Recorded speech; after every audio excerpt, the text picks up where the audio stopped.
It is time to once again play some Neo Geo games. Welcome to Neo Geo Play. Welcome back to Virtual Boys. I am playing The Last Blade. I love The Last Blade, and so does everybody else. The Last Blade is one of those hugely loved Neo Geo fighting games. If you've heard of King of Fighters, if you're familiar with Samurai Showdown and Fatal Fury, chances are you've heard the name The Last Blade. It's absolutely loved.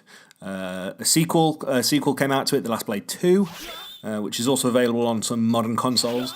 But this is The Last Blade, the original. It's kind of a spiritual successor to Samurai Showdown in that it's swords. It's a fighting game which is all of the characters have got some kind of weapon. Well, I say all the characters, as the character select screen hovers over somebody who doesn't have a sword. Everyone's got swords or like spears or axes or things like that, and the gameplay systems very much revolve around the fact that you've got a weapon. So, what a beautiful game. Just first off, before we talk about any of the mechanics or any of the gameplay systems, just look at the game. This is one of those Neo Geo games which just really demonstrates how SNK totally nailed 2D visuals in the late 90s. It's just stunning. The animation, all the detail in the backgrounds.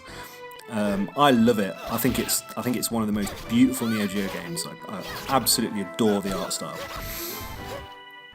So the fun thing about The Last Blade, the kind of the main mechanic which separates it from other fighting games, is the deflect mechanic. So you've got a deflect button, which is button D on the Neo Geo arcade system or on your controller, and if you time it right and you hit deflect as your opponent hits you, you've got quite a wide window. This isn't like the Street Fighter 3 parry. You've got a much wider window than that. But if you hit deflect at the right time, you'll parry your opponent's move, similar to Street Fighter 3, to use a real simple example. And you'll flash blue. There we go. Those on there. And you'll deflect your opponent's attack, which leaves them open for a few frames for you to counter it and punish them. And it's a really simple system, but it's really cool. It's much more user friendly than the Street Fighter 3 system, and I don't know, when you play it, it's just the whole gameplay revolves around deflecting. It's really cool, it works really well. You're constantly trying to read your opponent's moves and read for when they're going to attack you, so you can deflect it and then get your hits back in. I mean, it's essential. You shouldn't be playing The Last Blade if you're not deflecting. Quite a weapon, but too heavy to hit me. That's the main meat of the game, really. Not the meat of the game, but that's the main differentiator between The Last Blade and other fighting games. God, look at this stage. So good looking. Your characters have a lot of them have got swords, but Yuki here that I'm playing has got this big glaive thing. Special moves you're pulling off in a fairly similar style to King of Fighters or Street Fighter. Special moves, lots of quarter circle forwards and quarter circle backs. Apart from that, you've got two weapon attacks. So you've got a light and a heavy weapon attack. You've got a kick and you've got your deflect button. So it's a 4-button game. So The Last Blade came out in arcades in 1997, I believe. And as always, I'm playing this on the Nintendo Switch, also available on the PS4 and the Xbox One in the Neo Geo Arcade Archives collection. As always, runs beautifully on the Switch. It's awesome having The Last Blade portable. You know, as much as it's brilliant to have this on a home console that, you know, where the game isn't costing you £100 or £200 to buy like the original. It's also really cool to have it available on a portable system, and I think the Last Blade 2 release is also available on the Vita. So this isn't the first time we've had the Last Blade portable, but yeah, it's completely awesome. It looks really good on the Switch screen.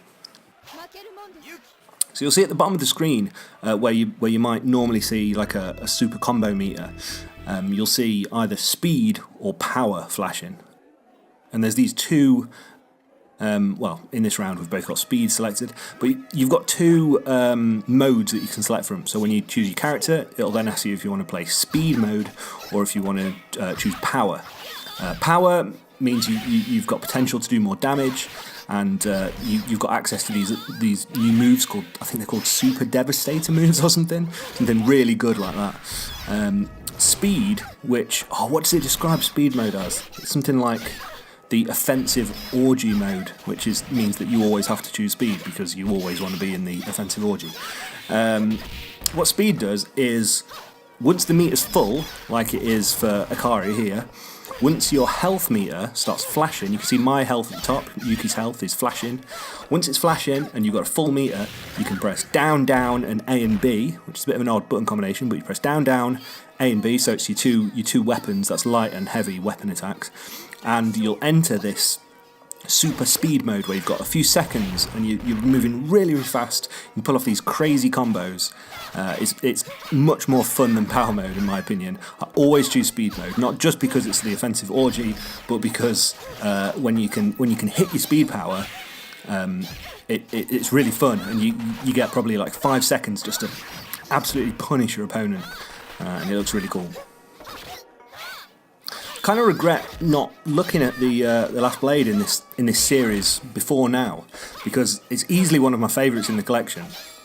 I really love it. And the Neo Geo Arcade, I always struggle to say it, the Neo Geo Arcade Archives collection isn't wanting for fighting games. It's got tons and tons of fighting games in it. It's got loads of King of Fighters games. It's got Samurai Showdown 1, 2, 3 and 4 maybe, or 2, 3 and 4. It's got a bunch of Fatal Furies, but yeah, The Last Blade. It's I wouldn't say it's my favourite. That maybe goes to one of the King of Fighters, but it's up there. It's hugely recommended, not just by me, but by everybody, by fighting games alike. It's just one of those games which is kind of universally loved. And yeah, I haven't got a great deal more to say about it really, other than if you're into your fighting games, especially if you're into your Neo Geo fighting games, you've got to have The Last Blade in your collection. It's awesome. So as I said at the start, the game is available now on the Switch, the PS4 and the Xbox One for about £6.50. Absolute bargain. Thank you, as always, for joining me for Neo Geo Play. I try and put these out every Monday. We missed last Monday because I was travelling, but we'll try and keep on top of it. Join me next Monday. Well, I don't know what we're going to look at. I need to look through the games and see something that we haven't looked at before. So yeah, join me next Monday for a mystery Neo Geo game. And thank you again for watching. I'll see you next time. Bye bye bye bye bye.